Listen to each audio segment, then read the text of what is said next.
Hey everyone, Sparks back with another Etheria restart video, and we have a huge patch that is coming, and there is some really amazing stuff in here. I'm excited to read through it with you, and I can tell you right away, this is probably going to be one of the best patches we've gotten for the game. The game we know is not perfect, but it has some really great basic bones to it, and I think this might help improve it quite a bit. But let's go ahead and actually see what it says. So update time is going to be the 30th at 3 a.m. UTC minus 5 and expected to last 1 hour, so pretty quick maintenance there.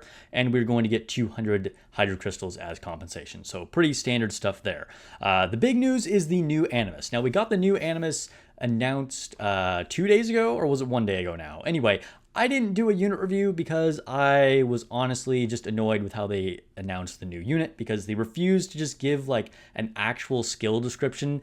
And not only will they not like just post the unit, then like even in the video, they didn't show us any screenshots of the skill description. And I know this is probably because they're just afraid that they're going to have like a wrong translation or like outdated text or something. But if they just got their stuff together, that wouldn't be a problem. And I think having it like this, where you can't see what the actual unit skills is, and you just have to listen to some AI narrator, is just annoying. So anyway, sorry guys, that's why I didn't do a unit review. But anyway, the new unit looks dope. I'm a big fan of her design. I think she looks super cool. Yeah, she definitely does it for me. And she seems very, very strong. So just TLDR, we don't know exactly what she does, but she seems like an extremely strong PvP unit that is going to be immune to crowd control effects, which is going to be super, super good. And this might be the first unit that I require my union to actually have. So anyway, the brand new news is that we're getting a SR Animus. So Sun Shadow Nell, she's going to be Disorder type. And also our new SSR is going to be Disorder as well. Right? Disorder? Yes. Okay. Yeah. Lillian? Is it Lillian or Liliam? Liliam. Anyway, so this girl is kind of cool looking. She's got like that classic like healer type look. And it says she is a support Animus who provides both AoE, vulnerable, and speed up buffs. Very like classic, I don't know, like make a mix of like schoolgirl and mage. I don't know, she's kind of cool. We'll see. We know already the SR units can be extremely good. So yeah, maybe she'll be another unit that will be top tier. We don't know. And then we have a new limited time Animus up banner. This is just, exactly what I was just talking about. So we've got Lilium, again, really, really cool look. There's announcing that she's going to be the rate up. Speaking of rate up banners, I just pulled Nahor off banner earlier today, which is pretty cool. Don't regret not pulling for his rate up. Okay, so new stuff. And then we're going to get some new outfits, which this is not a real thing, okay? So add new outfits to Lilium, Storm Blue. These are just like color shaders. Half the time they don't even look good. I'm actually going to make a whole video about this at some point, but they don't have skins, they don't have outfits. Don't buy this. Anyway, gameplay updates. So Grim Pursuit Inferno difficulty now features a guaranteed mythic quality shell drop. Thank you so much. Oh my god, XD. We needed this so badly. Like, the fact that you could not get a mythic quality shell from Inferno was insane. It says after every 5 battle victories, you are guaranteed to receive 1 mythic quality shell. Now, what we really need this to be is higher rates for the triple matrix, because, getting the mythic shell, I mean, yes, this is going to like increase your overall rate of getting the mythic drops, but I mean the triple matrix, because you're just going to get more mythic drops in general. But I still really think we need to have some kind of pity for getting the triple matrix. But hey, it is what it is. This is at least a step. This is an improvement. They continue to improve things. And then it says Anti-Sync Echoes stage 49 to 54 have been unlocked together with the addition of Heinrich chapter storyline. Okay, cool. So we're getting some more story. I think another big problem that this game has had is that they've introduced new characters, except they didn't really introduce the characters, just like, here's some units, but we've never seen them before. So getting more story chapters will hopefully help with that. The story is kind of whatever. I mean, let's be real. It's not like the most amazing thing, but still some context to get at all invested in these characters. Any excuse to get invested in any characters, we need it, okay? Particularly for the casual players.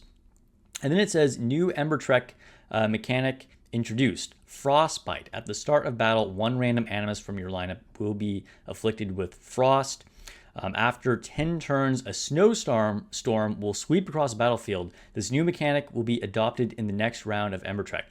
That sounds kind of scary, to be honest. I think what we have right now is poison, which hasn't been that bad, but this sounds like that might make it fairly difficult. And then secret stages have been added to Ember Trek. Ooh, okay. So some additional, I wonder what they mean by secret stages, like little like optional side stages or just additional ones at the end. We'll find out. But hey, that's pretty cool. This all sounds like very good updates. I think we can still do more up here for the mythic shell drops, making it easier to get the triple matrix drops for Inferno.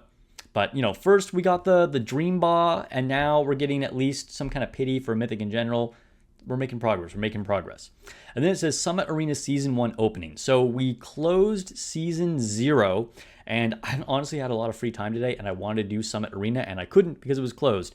So they are going to be restarting it for the global server on the 30th at... what is this? 11 p.m. UTC -5. And then new arena loadout feature. This is probably the best thing about this update. Like, this is extremely good. This is more than anything probably what the game needed. It says a dedicated gear loadout system available exclusively in Arena Realm mode. You can create specialized competitive builds for your Animus based on the team composition without affecting your regular PvE builds. This is huge. Oh my god, thank you. Like, the gear system in this game is deep, and honestly, I think I might make a video about this as well, but like, gear is possibly the most important thing about the game, even more than units. And like, being able to change your gear without affecting PvE for PvP is just super, super good, because otherwise it just turned into a major ordeal of like swapping gear around all the time, or, you know, it was a pain, or you just had to, you know, face the facts that you weren't going to do as well in one game mode or the other because you were like, you know, gearing your units for one thing or another. So gear loadout system, perfect. They're not the first game to have it, and this game needed it badly. So thank you for introducing the loadout feature for Arena. Then it says battle balance adjustments. After the conclusion of RTA Season 0, we have made several balance adjustments based on player performance and current overall strength of each Animus. For detailed information, please refer to seasonal balance adjustments. Okay, so we're going to get a lot of things here, and it will also talk about issues fixed. So corrected Animus, Selene's skill description, okay, and then fix an issue with in-battle buff types for Doki Doki. This was actually kind of a big deal here. It says we're inconsistent with the skill description in the character profile. I heard people talking about this. Fix an issue where the in-battle buff tips for Animus skills, Indomitable Will, were inconsistent with the skill description in the character profile. I'm not going to go ahead and read through all of these. Basically, these were like text errors. Most of these were not like actual functional errors. I did hear someone talk about Dyna, though. So fix an issue where Dyna's damage boost effect was occasionally affected by other effects. I don't really know what that means, to be honest. I don't know what was happening there. So I don't know. They fixed it, though. And then fix an issue where Valerian's deep sleep skill could reallocate HP, such as current HP exceeded the new maximum HP after being sealed. So I guess in theory, Valerian will be slightly worse. I don't think this will affect her at all, though. Fix an issue where equipping the Bulwark module on Freya would cause the turn meter to display incorrectly. So just another visual bug, but not how it actually functioned. Let's see. Co-op trigger, other errors. I'm looking for things that are like really like functional things in battle. Passive skill became invalid after being revived or triggered by Amber. Interesting.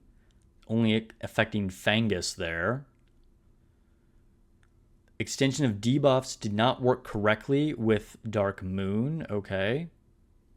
All right. Gameplay issues. Fix some gameplay issues. Others. Let's take a look at the optimization and adjustments, because I think this is where we're going to find some more interesting things here. So enhanced strategy functionality. Added lineup recommendations for daily high difficulty challenge, where curated top tier Animus setups based on aggregate player clears. So that's going to be kind of interesting. So we're going to get some kind of unit recommendations. Honestly, I don't really know how relevant that is because you could already see like all the teams that people cleared things with. So I guess maybe that's good. We're also getting a display for the initial turn meter. Let's see, improved continuous battle stability. I did have a problem with that once. And then revised conditions for module collection quest, allowing submission of higher quality modules. Okay. Improved event description and effects in Shell Story. Removed daily donation limit in Cyber Shadows. What even is that? I can't even think what that is, but okay. Oh, I guess so when you're giving the cards that other people request that they're missing, I guess you were limited on that. I never gave more than the limit or tried to previously, so okay. Adjusted rewards for the last 3 diamond events to be tripled. Okay, getting more rewards, that's always good. Adjusted the description of the hyperlinker charter Animus of Fate. Okay. Improved restriction prompts. Lowered stage requirements for daily task. SS reduced from 4,500 to 3,000. SS reduced from 3,000 to 2,500. Well, that's definitely something that's going to help a lot of people clear Cage Rumble. I was able to get to the last stage, but I know some people just got stuck on the second boss and they never got to fight all 3 bosses. So that will definitely help a lot of people. That's a significant decrease. Reduced damage dealt by Animus Vice as an enemy. Okay. Was anybody dying to Vice as a random enemy? Optimize the battle effects. Okay. Increased participation rewards for victories and defeats in Summit Arena. That is good. We need more currency to purchase the things. People feel salty about this, and I think, we're gacha game players. We want to be rewarded just for doing things, right? Like, this is good. And then improved battle results, screen performance, improved the visual effects of certain characters in game, improved the adaptation of multiple languages in game, that's good, and improved overall gameplay stability. Okay, all good things.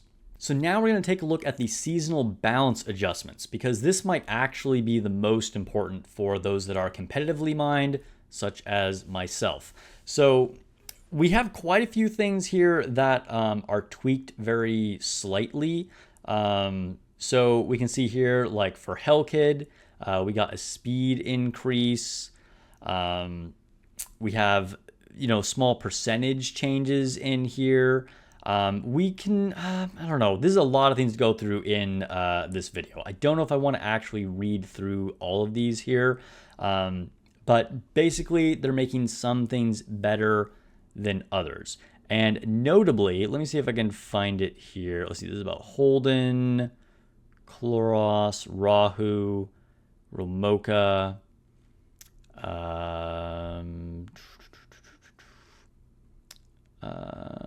Let's see, Fucho. Getting more effect accuracy and more effect resistance. Okay, interesting. Interesting. Oboro is getting a change. At the start of the battle, takes direct damage equal to 100% of the applied attack. Okay. Let's see. Gray, Chiaki, Rin, Marvel. School cooldown is reduced to 4 turns. Okay, so this is how he was originally in the beta. So they're giving it back. Okay, so Marvel may become more relevant now. Honestly, it was rare to ever see Marvel pop up, and we'll see if he becomes oppressive. I don't think so, though. Let's see. Makoto. Sybil. Interesting that they're bothering to update her. Number 41. Okay. Getting a slight buff. She got nerfed a lot after the beta as well. Kachi. Okay, but this is the important thing. This is what I actually want to talk about here. So the changes below listed the final effects of Awakened Shell skills. Revelation. So implemented effect in PvP modes. Revelation will be affected by the Etheria effect protection field, reducing damage dealt by 30%. So 30% damage reduction in PvP for Revelation.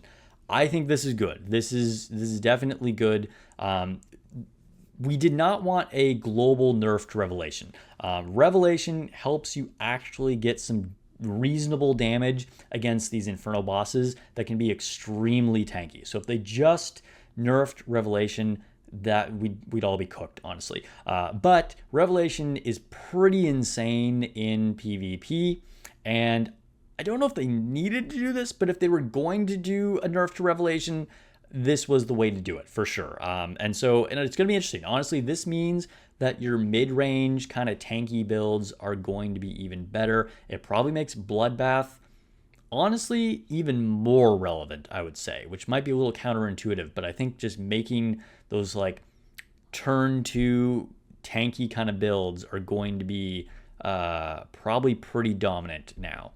And then it says, when the host animus uses skill 1, this is on Golden Lion now, also getting a change, increase the host's final damage by 8% rather than 5%, and the effect accuracy instead of only 7% to 15%, so far more effect accuracy. And then maximum stacks reduced from 8 to 5. So it's going to be basically the same, but you're going to hit those values sooner. So that's good because, you had to go through pretty long battles for you to get all the value out of the Lion. I kind of like using the Lion in PvE, even though it's not necessarily the best. Revelation really was for DPS, but, we'll see. Maybe we'll actually see some Lions in PvP now. Probably not, though. And then it says, general adjustment, all shell skills will no longer be considered skill 1. Any effect that target or interacts with skill 1 will no longer apply to shell skills. Okay, so that's kind of interesting. I can't think of any specific builds that will change, but for sure that will change some things. And then it says module adjustments, Kenai, can no longer be triggered by damage from shells. I don't know if I really like this, to be honest. Was this a problem before? I don't know. Let me know your thoughts. I'm curious to know what your guys' experience is with Kenai. Do you think the damage should not be triggered from shells anymore? I don't know if that was really a problem. I don't know. Anyway, let me know what you like the most about this update. What do you think about these balance adjustments? Overall, I read through these a bit off camera here, and I think they're good. I wish we could have gotten some more for Hellkid, honestly. Basic speed increase is good because him being able to get his shield up right away is important. And I definitely like Hellkid. I think this one here is probably the bigger update, honestly, because he was already pretty fast. It says deals 3 hits of 110% damage to all enemies, grants all allies a shroud barrier equal to 300% of the owner's attack. So I think that this could actually make him a real thing in PvP now. I used him and I could still catch people out with him, but honestly he needed a buff, and I think this is like the most relevant buff for a unit. The rest of these though, I think are probably pretty good, but I think Hellkid is the one I'm most excited about. And the big news here is the Revelation nerf in PvP. But let me know what you guys think. And even going back, to the main update here, what do you think? Are you excited for our new SSR, the new SR? What do you guys think about everything else that they talked about here, like the so-called skins that aren't skins? Anyway, I've rambled on enough. I will catch you guys in the next video. Make sure you click in my description for my Discord. We are recruiting in my union. We need one more competitive player who's willing to try and help people and just be an active member. So, all right, catch you guys in the next video or stream.